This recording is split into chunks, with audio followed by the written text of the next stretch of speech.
On était au ministère du Travail dans le cadre d'un rendez-vous concernant la procédure de reconnaissance du site au titre de la CATA. La décision pour nous, en arrivant, on avait l'impression qu'elle était déjà prise. Donc ils nous l'ont bien dit, on s'oriente vers une non-inscription du site. Après échange et plusieurs questions concernant les documents en leur possession, concernant tout ce que l'employeur leur avait fourni.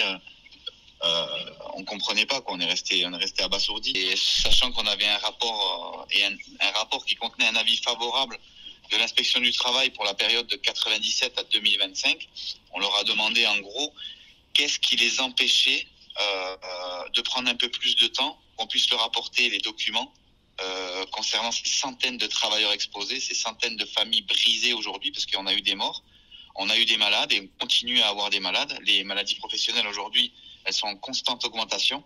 Donc on leur a dit, en gros, qu'est-ce qui empêche le ministre du Travail aujourd'hui de nous donner un délai supplémentaire pour qu'on puisse apporter des preuves concrètes et factuelles que l'exposition est bien significative et que tous les travailleuses et travailleurs du site d'ArcelorMittal Fos-sur-Mer rentrent bien dans les critères de la CATA. La prochaine étape, ce sera déjà, ils nous ont contactés donc hier en début de soirée pour nous dire que le délai était accepté par monsieur Parandou. Donc c'est une première victoire pour nous d'avoir accepté le délai. Et là, on va réunir toutes les pièces en notre possession et ce qu'on doit aller chercher via le syndicat. On va solliciter aussi l'entièreté des salariés exposés pour qu'ils puissent également s'exprimer et dire de quelle manière ils ont été exposés, dans quel cadre et depuis combien de temps, pour enfin prouver au ministère du Travail de façon formelle et factuelle que les expositions chez ArcelorMittal Fos-sur-Mer ne sont pas passives, ne sont pas accidentelles, mais sont bien structurelles depuis des décennies. On nous a beaucoup parlé hier de prévention. Pour nous, ce n'était pas trop le sujet parce que la prévention, il fallait le faire depuis 97, année où l'amiante a été interdite en France. On est un peu en 2025, donc ça fait 28 ans que la législation elle existe.